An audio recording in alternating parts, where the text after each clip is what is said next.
If I may have your attention, please. At this time, we're going to begin the service here in the interment chapel for Mrs. Rosemarie Sender. As we begin the service, I would ask if any of you might have a cell phone or any other noise-making device, please turn them off at this time. Officiating the service today is Rabbi Rebecca DeBow from Moses Montefiore Congregation in Bloomington, Illinois. Thank you.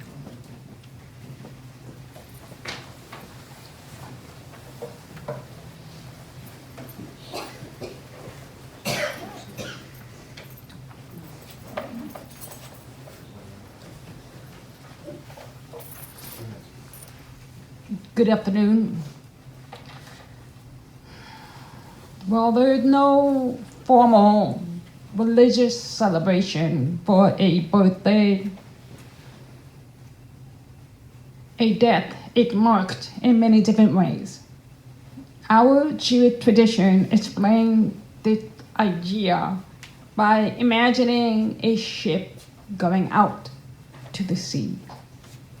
Although people will gather together to celebrate their departure, they should not, since they do not know what condition they will meet, what seas they will encounter, what winds they will have to face. But at the end of the journey, when they return safely home, people do not celebrate them, and yet they should. For then they know the adventures they experienced, the joys they brought, and the quality of their voyage. In the same way, when a person is born, we do not know what life holds in store. But when a person dies, we know all about the adventures, their joys, and the quality of life they had. The fact that Rosemarie Sender lived to the age of 102. Her death is still a great loss to everyone who knew her. It is okay to grieve and feel sad, while everyone keeps saying how blessed you were to have your mother, grandmother, great-grandmother, aunt, however she was described, or even as a friend, to live this long. Like Sarah, Rebecca, Rachel, and Leah, Deborah, and Judith, Rosemarie was a true matriarch. True matriarch.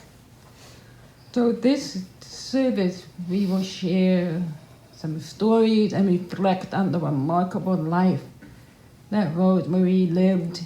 We will also say some of the appropriate prayers for this service as well.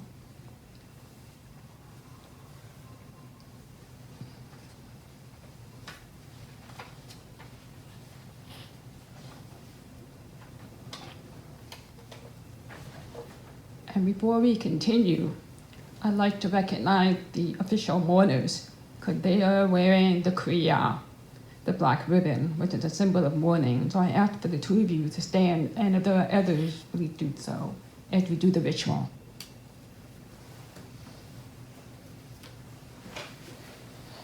Repeat after me. Baruch atah Adonai, Eloheinu melech haolam, Dayan ha'emet, which means, blessed are you, Adonai, our God, the judge of truth. Today is a day of truth, the day that your mother is going to return back to the eternal and be with you in your house. So you are now asked to tear this ribbon, if I can.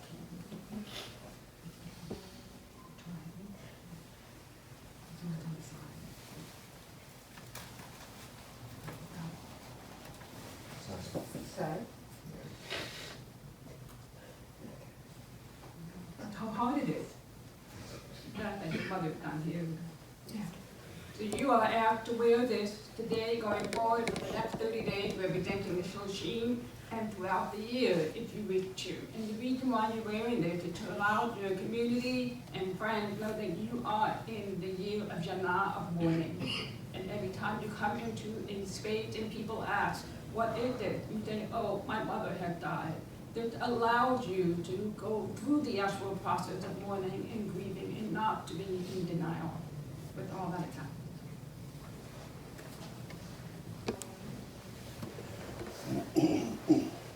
Shibiti Adonai Gdi Tamit, Kimi Mini Bal Emot, Laken Samachribi Vayagel Givodi, Afbisari Lishkon Navetak, Kilota Azob Nafshi Lishio, Lotiten Katitaha Leot Shakat, Todi Enu Oach Chaim, Shavak Shmachot, Et Paneka, Nimeot Biminaka, Netzach. I have set the eternal always before me. God is at my side. I shall not be moved. Therefore does my heart exult and my soul rejoice. For my being is secure. For you will not abandon me to death, nor let the faithful one see destruction. You show me the path of life. Your presence brings fullness of joy. Enduring happiness is your gift.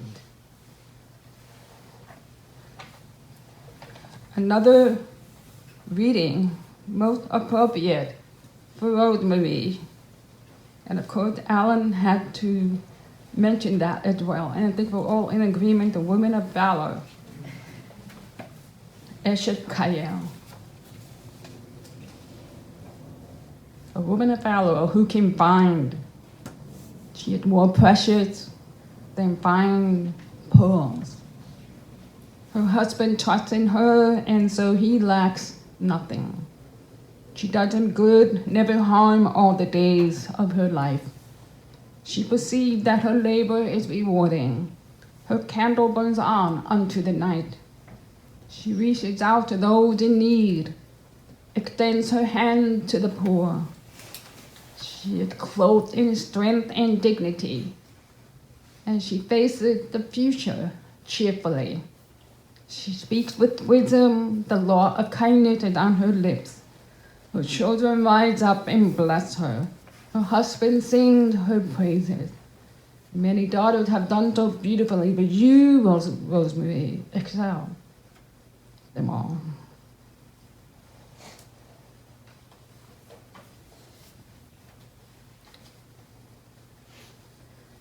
So during the last 25 years, family and friends always found their way to Bloomington to visit their beloved Rosemarie, as well as the life before here in Chicago.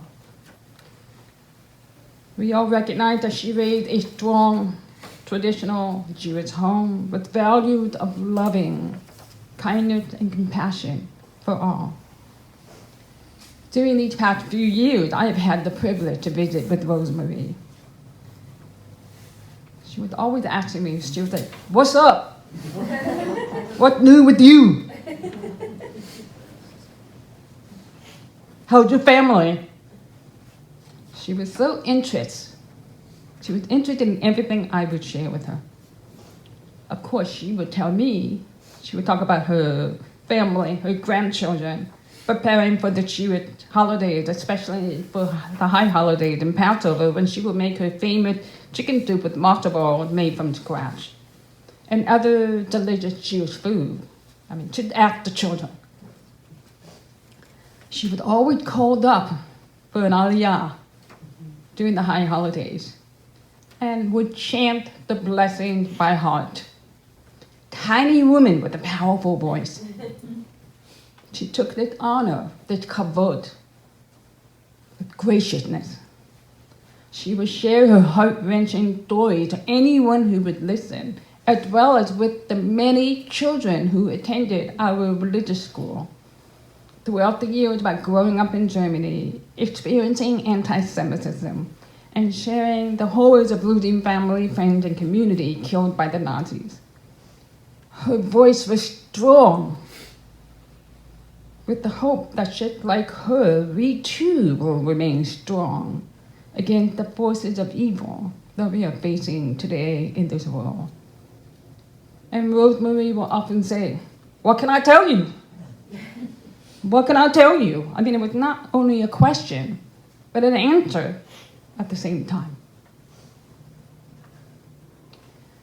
During the last couple of months, Rosemarie would often share with me that she was grateful for the ongoing daily, tender, loving care from Alan and Beth, and how she looked forward to her daily calls from Linda and her grandchildren and others.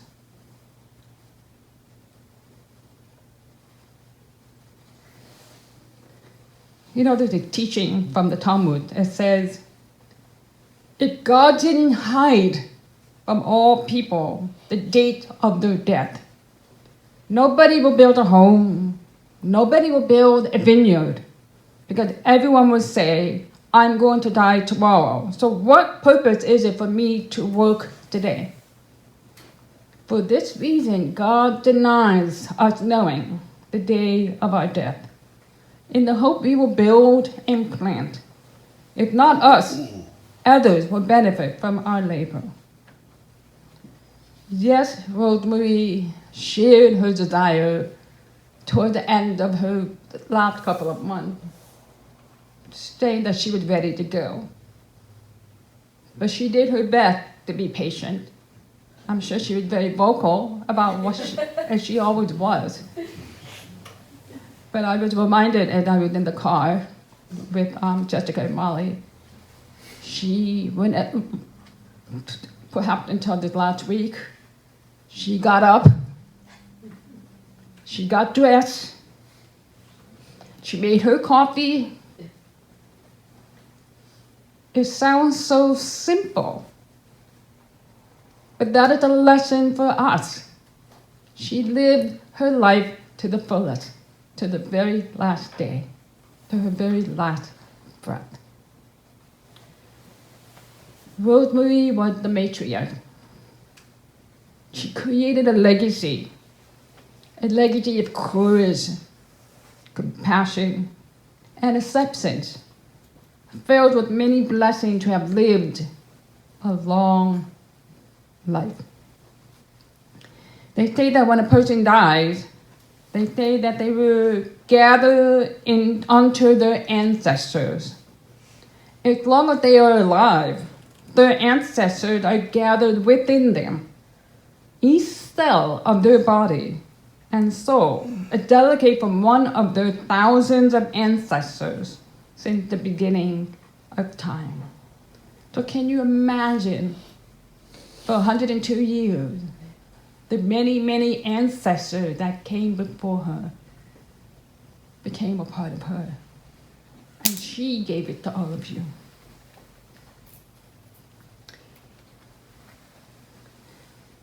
And one last thing, for my personal sharing. I never left her house without cookies. May her memory always be a blessing. I'd like to invite up Alan to share a few words about his mother, Rosemarie.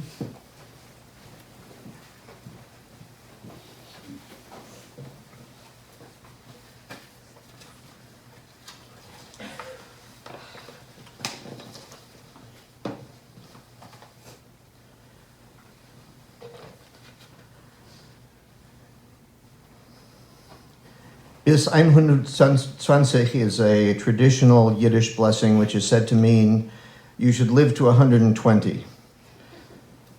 Rosemarie Sender didn't quite make it, but she came pretty damn close, which surprised her to no end, since given her family history, she was very surprised and would tell you this and grateful when she reached age 80. I'm not trying to be crass in using the four-letter word, it's just that I'm using my mother's vocabulary, and the word darn was not in it. Hers was the American story. Born and raised in the small town of Dinslaken, Germany, which had been the home of the Elkan family for generations, she had a pleasant and happy childhood. She would relate that she was an okay student, but she was much better at having fun. She played with the kids who lived across the street at the Jewish orphanage. Her father was strict, but she spent regular vacations with an uncle and aunt who spoiled her. She had a friend from birth, and though they lost touch for a while, they reunited after decades and stayed close until Taya's dying day. But as her teenage years dawned, the bigots and the haters elected by the German citizenry and supported by her friends and neighbors in Dinslaken and so many other places, they followed like sheep and turned her life and tens of millions of other lives upside down. Rosemary and her sister were ejected from the public school. Her father's shoe store and family were seized, all because they were Jewish. And a cautionary. In her last years, she watched the rise in anti-Semitism and hate crimes and worried, warning all of us in her family, "I've seen how this happens. Don't think it can't happen here. This is how it starts." That is a message she was still relating in her 102nd year. I hope she's wrong and that we're better than that, but Mom has warned us. Had Rosemarie Sender Otto not heard about some distant relative in America, the family story could have ended as so many millions did in the fires of Nazi Germany. That relative, named Greenbaum, sent papers that allowed the family to sail to America. Arriving in Hoboken, no Lady Liberty viewing for the Elkans. They wound up in beautiful Hoboken. It wouldn't have mattered anyhow because they were all seasick, as she reported. Then they got on a Greyhound to Chicago, where Rosemary and her father had work in factories, and the Greenbaums, likely having saved the lives of the 4 Elkans, generously set up living quarters for the family. And all of us, the next generation and the generation that followed, Mom's kids and Mom's grandkids, we all know the name Greenbaum, as my mother pronounced it. My mom was, in microcosm, the American story, part of yet another wave of immigration that helped build the United States. Working during the day after she arrived in this country, she learned English in night school, made friends, met Edgar Sender, and married him in her parents' apartment on Christmas Day, 1941, a couple of weeks after Pearl Harbor. They conceived their first child, Ron, during Edgar's basic training, Texas, 1942. And Edgar met Ron at the war's end. Mom said it was November 1945 when Ron was 2.5.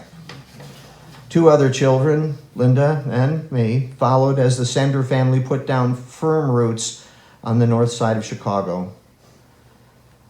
Rosemarie Sender raised a family, tended to her parents, served as a pillar of her synagogue, voted in every election, and never told us who she voted for, except to say that she voted for Howdy Doody.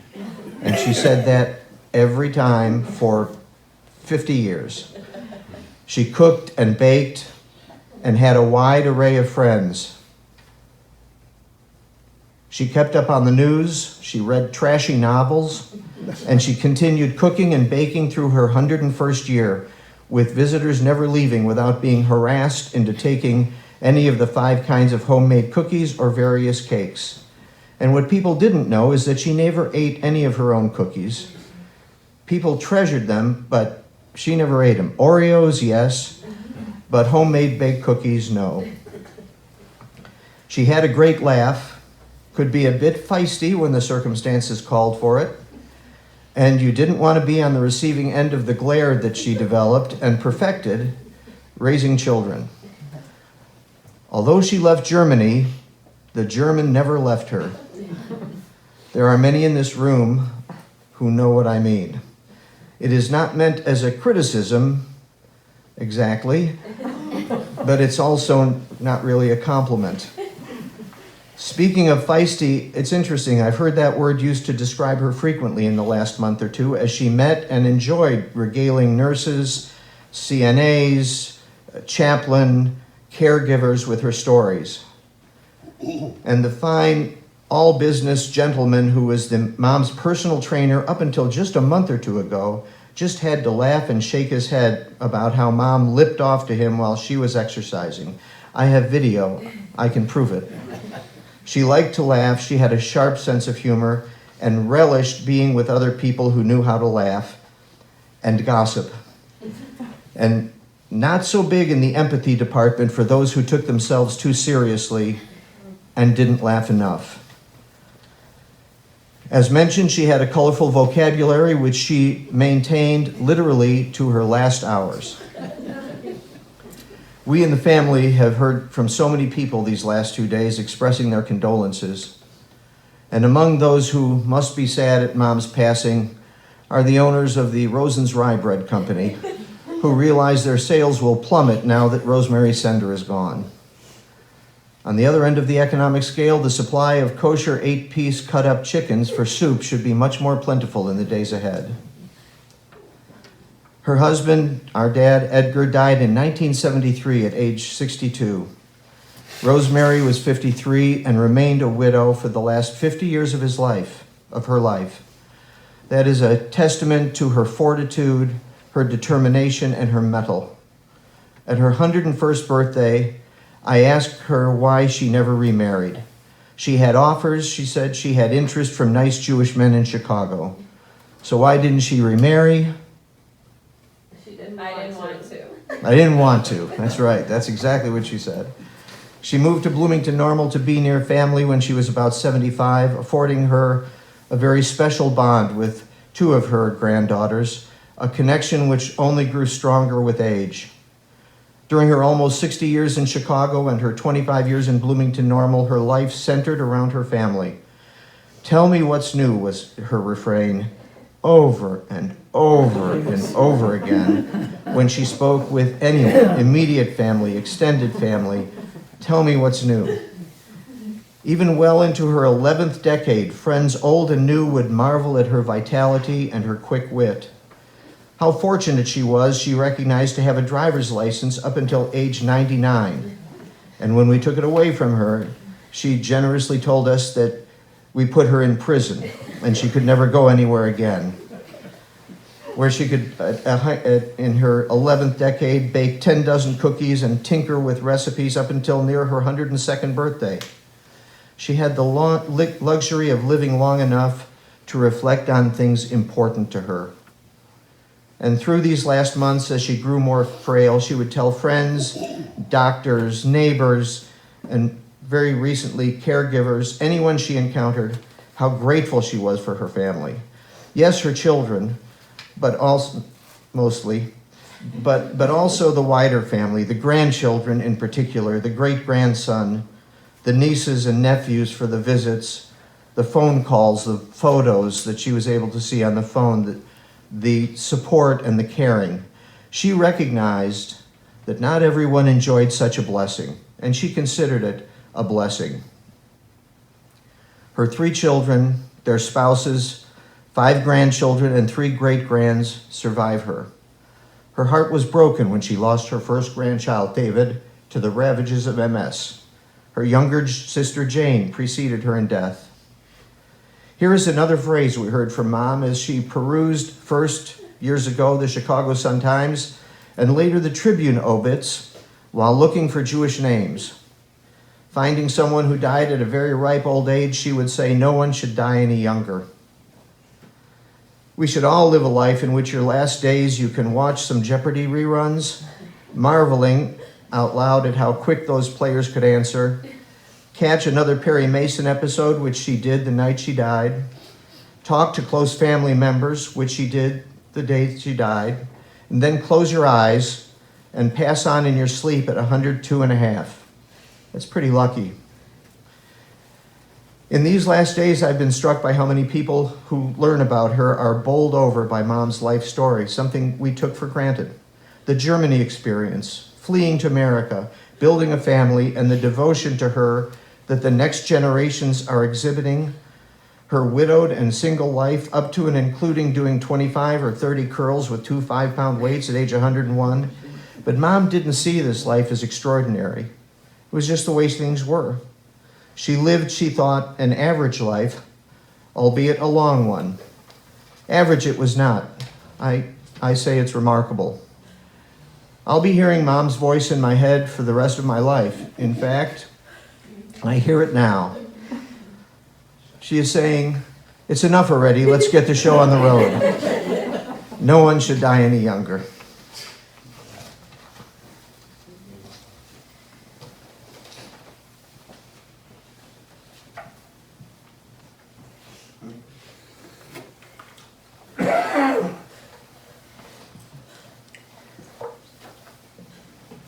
Adonai Natan v'Adonai Nakat, Yehi Shem Adonai Mibarak. God had given, God had taken away. Blessed be the name of God. An ancient people, we are well acquainted with grief and with the valley of shadow. Death and sorrow are not stranger to us. Yet the centuries have taught us that a good name endures beyond the grave, and that there is strength in faith. Adonai Natan, God, you have given. You gave us a loved one who would not be forgotten. For all that was good and enduring in Rosemarie's life, we offer the deepest thanks of our hearts. Adonai Lachak, God, you have taken away.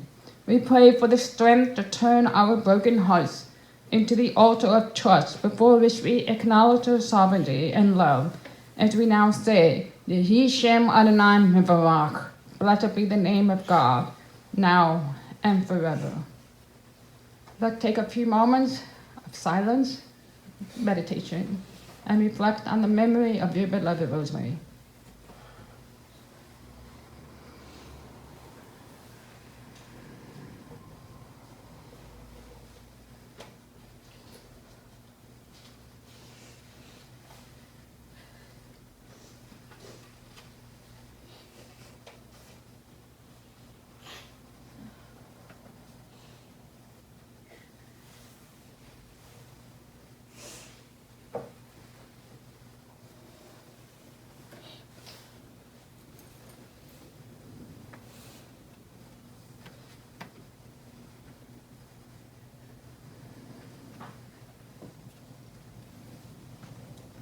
If you pull out the pamphlet, read for me as we read the 23rd Psalm.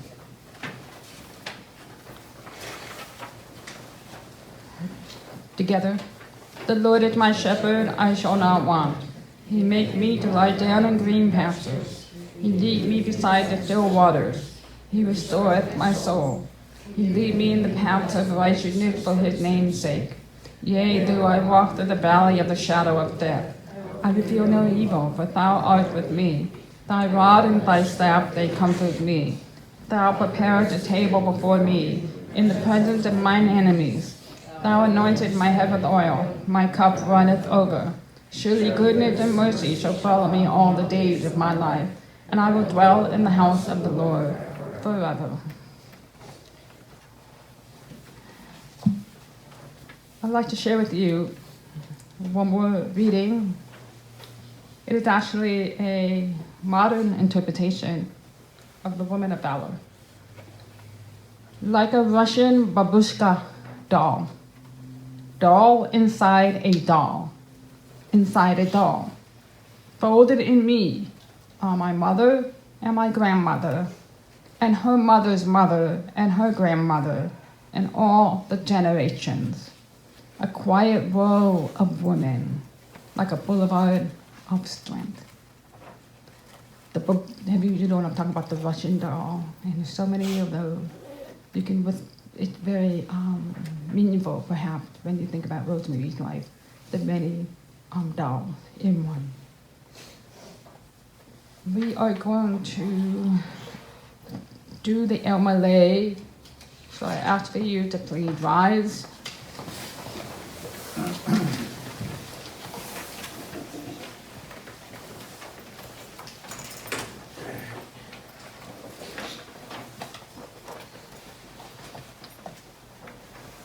El Malay Wakamim, Shokei Mamomim, Amisei Manuka Nekona Takat Kamfe Hashikina.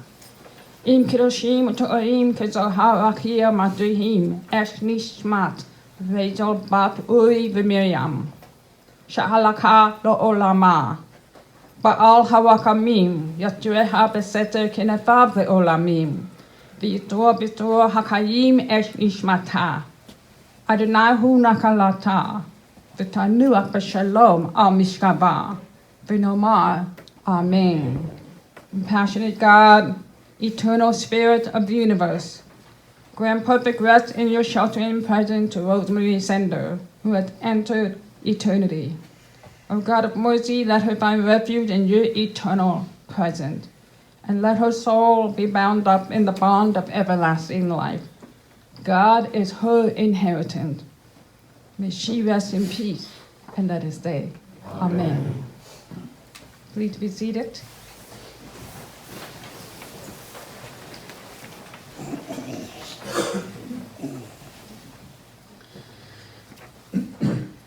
This concludes the service here in the interment chapel. The interment will take place immediately here on the cemetery grounds. They will not permit any vehicles other than the hearse to approach the grave. The grave is at the far side of the cemetery, but it's less than 100 yards walk. When we do get to the gravesite, it is uneven, it'll be wet and muddy, so please watch your step at all times. Following the interment, beginning Saturday evening at 5 p.m., there'll be a minion service at the Moses Montefiore congregation in Bloomington, Illinois at 5 p.m. The family will be briefly greeting people at that time. Additionally, throughout the remainder of the week, the family will be receiving calls of condolence at Alan and Beth's residence. That information's on the funeral service folder. If you didn't receive a funeral service folder, it's available as you depart. For the dozens of people that are watching online, first, thank you for attending online. And second of all, that information's on the website that you're currently on. In addition, on the inside of the funeral service folder, please note the family is asked that memorial contribution in Rosemarie's name be made to Moses Montefiore Temple and or the Illinois Holocaust Museum. Again, all that information's on the inside of the service folder. Those watching online, same thing. The following individuals have been selected to act as pallbearers. As I call your name, if you please step forward. Alan Benish, Jeffrey Benish, Jessica Sender, Molly Sender, Marcy Benish, and Cole Benish.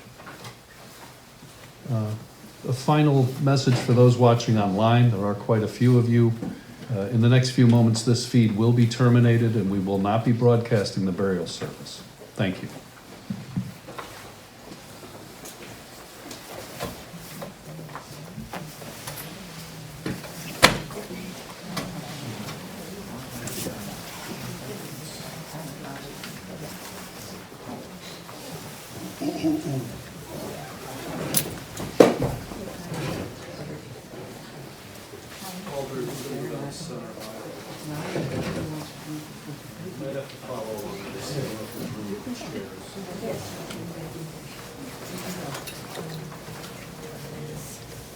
One's fine. You can get the threshold down. One's fine.